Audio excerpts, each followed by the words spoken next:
जिस मेले का इंतज़ार आप विगत 2-3 वर्षों से लगातार इंतज़ार कर रहे थे कि वो मेला लगे तो उस खुशखबरी को लेकर हम आ चुके हैं। जिस मेले के विषय में हम बताने वाले हैं वो बहुत ही प्रसिद्ध है। सबसे पहले आप जान लीजिए मेरे विषय में, जो नहीं जानते हैं उनके लिए। मेरा नाम गौतम है और आप देख रहे हैं रॉयल यात्रा, और मैं बात कर रहा हूँ एशिया का सबसे बड़ा पशु मेला कहे जाने वाला सोनपुर, यानी बिहार के सारण जिले के सोनपुर अंतर्गत एक मेला लगता है। ज़बरदस्त मेला लगता है, जिसे आप हरियर क्षेत्र मेला से भी नाम जानते हैं, जिसे आप सोनपुर का मेला के नाम से भी जानते हैं, जिसे आप पशुओं का मेला भी के नाम से भी जानते हैं। तो वो जो मेला था लगभग 3 वर्षों से डिले चल रहा है, नहीं लग रहा है ड्यू टू कोरोना को लेकर, लेकिन इस वर्ष वह मेला लगेगा।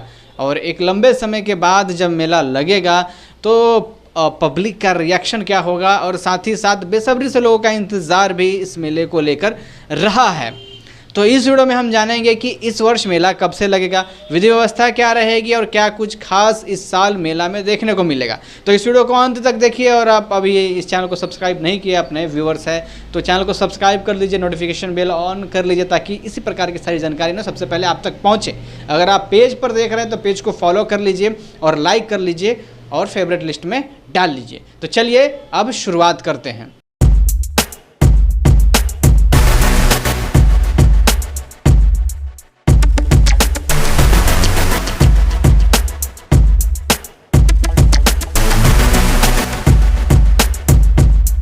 सबसे पहले दोस्तों मैं बता दूं, यह सोनपुर मेला जो है मुख्य रूप से जो इसकी प्रसिद्धि है वो पशुओं के रूप से विकसित है, प्रसिद्ध है पूरे एशिया में।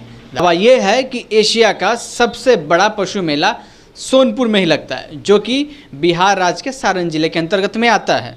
हाजीपुर से बेहद नज़दीक है, जो कि वैशाली का मुख्यालय है। मैं आपको बता दूं, यह जो सोनपुर है वो नगर पंचायत है और यह गंडक और गंगा के संगम पर बसा हुआ है। हरिहरनाथ धाम के नाम से यह प्रसिद्ध है, बहुत ही महत्वपूर्ण स्थान और मंदिर है। दावा यह है कि हरि और हर यानी कि भगवान विष्णु और शंकर के एक साथ यहाँ पर पूजा की जाती है, जो कि भारत में बड़ा ही दुर्लभ है। उस हिसाब से आप देखिएगा तो इस मेले का भी महत्व बढ़ जाता है।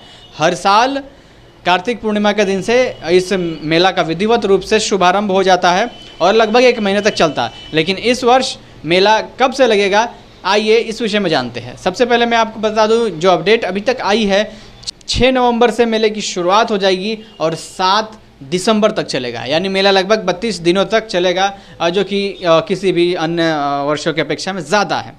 बहरहाल ये जो है बहरहाल मैं आपको बता दूं कि 28 अगस्त 2022 को सारण के डीएम राजेश मीनन की अध्यक्षता में एक बैठक हुई, जिसमें रूपरेखा तैयार की गई, कैसे क्या कुछ लगेगा मेला और क्या कुछ व्यवस्थाएं होनी चाहिए और क्या कौन से विभाग को क्या करना है। तो ये तिथि जो मैंने आपको बता दी कि 6 नवंबर से 7 दिसंबर तक यह मेला लगेगा।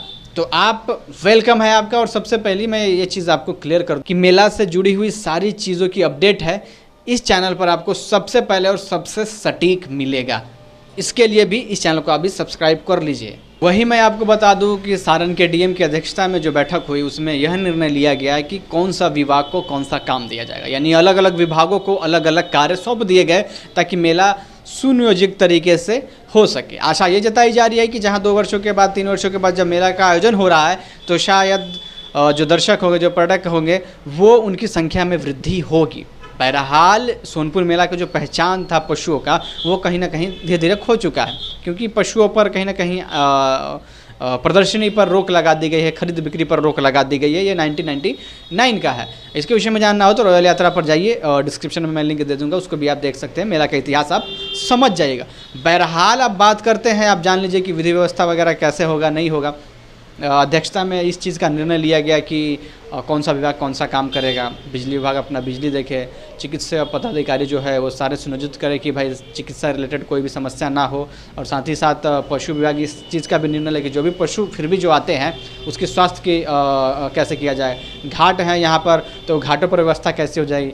एनडीआरएफ टीम का प्रतिनिधित्व किसी और विभाग को दिया गया। तो इस प्रकार से सारी चीज़ों को बांट दिया गया है, यानी कि मेला की लगभग जो तैयारियाँ हैं, रूपरेखा है, वो तैयार हो चुकी है, उस पर काम होना शुरू हो चुका है। बहरहाल बहरहाल मेला जब लगता है तो उसका कॉन्ट्रैक्ट बेस में उसका बोली लगता है, जो ज़मीनों पर होती है बोली लगता है, उसे लोग खरीदते हैं, यहाँ के स्थानीय लोग चाहे जो भी हो खरीदते हैं। उसके बाद उसका ज़मीन का बिक्री होता है और दुकानदार जहाँ प्रदेश के कोने कोने से आते हैं, देश के विभिन्न भागों से भी आते हैं और वो अपना दुकान वगैरह लगाते हैं। जैसे अब जिस प्रकार का दुकान हो, कपड़ा हो, लकड़ी का हो, श्रृंगार हो, तमाम तरीके चीज़ें जो चीज़ें मिलती हैं सोनपुर मेला में। सोनपुर मेला को लेकर ये भी कहा जाता है यहाँ सुई से लेकर हाथी तक बिकता है, एक ज़माने में कहा जाता है। लेकिन अब यहाँ पर पशुओं की बिक्री पर रोक कहीं ना कहीं लगा दी गई है। अब देखना होगा कि अब चिड़िया बाज़ार जो है काफ़ी फेमस है, उस पर क्या कुछ अब अपडेट आता है। पशु के और भी जो मेले लगते थे उस पर क्या अपडेट आता है। वहीं मैं अब बात करूं सीधे से कि इस मेले में यानी कि इस वर्ष 2023 में सोनपुर मेले में क्या कुछ नया आपको देखने को मिलेगा। तो जहां तक मेरा अनुमान है और जहां तक मेरी ये है, कुछ खास आपको देखने को नहीं मिलेगा। मेले में मुख्य रूप से आकर्षण का मैं बात करूं तो सरकारी प्रदर्शनियां जो लगती है वो, और निजी कंपनियों के जो एडवर्टाइजमेंट थे वो, और साथ ही साथ कुछ जीविका वगैरह के स्टॉल लगते हैं वो, और सबसे जो मुख्य आकर्षण मैं बताऊं कि मेला का जो जान बच चुका है वो थिएटर हो गया। थिएटर जहां पर नाच होता है, नृत्यांगना नृत्य करती है, वो रात के समय में होता है।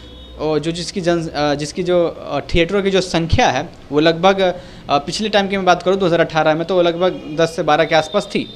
इस बार भी वही होने वाला है। तो मिला जुला के मैं बात करूं, जो स्वरूप मेला का रहने वाला है वो मिला जुला कर रहने वाला है। मुख्य रूप से इस मेले में ठंडे से रिलेटेड कपड़े जितने भी आते हैं, घर से रिलेटेड जो भी सामान आते हैं, चाहे वो फर्नीचर हो या उससे रिलेटेड हो, मीना बाज़ार हो, और कंपनियों के जो प्रचार प्रसार होते हैं वो होते हैं, सरकारी योजनाओं से रिलेटेड जो चीज़ होते हैं वो होते हैं, प्रचार प्रसार के लोग आते हैं वो होते हैं। और जो मुख्य आकर्षण होता है रेलग्राम हो गया, और सांस्कृतिक भवन पर जो हर रोज़ कार्यक्रम होते हैं वो मुख्य रूप से आकर्षण का केंद्र बना रहेगा। और साथ ही साथ और भी चीज़ें हैं यहाँ पर घूमने के लिए, जैसे कि आप घाटों पर घूम सकते हैं, मंदिर है यहाँ पर लोक सेवा आश्रम, उसका भी दीदार कर सकते हैं। हरिनाथ मंदिर में भी आप घूमकर पूजा अर्चना कर सकते हैं। तो इस पर्पज़ से भी लोग आते हैं, बहुत तरह की चीज़ें यहाँ पर देखने को मिल जाती है। बहरहाल नया जहाँ तक मुझे मालूम है कुछ खास दिखने वाला नहीं है। झूला मिलेगा, इन तमाम तरीके की चीज़ें मिलेगी, लेकिन जो मेला है उसका स्वरूप है, इसकी जो यादें हैं वो बहुत ही ज़बरदस्त रहती है। तो उस हिसाब से काफ़ी कुछ यहाँ पर होने वाला है। तो बने रहिए आगे की अपडेट के लिए, और साथ ही साथ कोई भी क्वेरी क्वेश्चन हो आप ज़रूर पूछिए। और इस चैनल पर सारे वीडियोज़ आएंगे, तो फिर से मैं दोहराता हूँ कि प्लीज़ सब्सक्राइब कर लीजिए, वरना आगे आपको पछताना पड़ेगा। जय हिंद, जय भारत। मिलते हैं फिर नए वीडियो के साथ।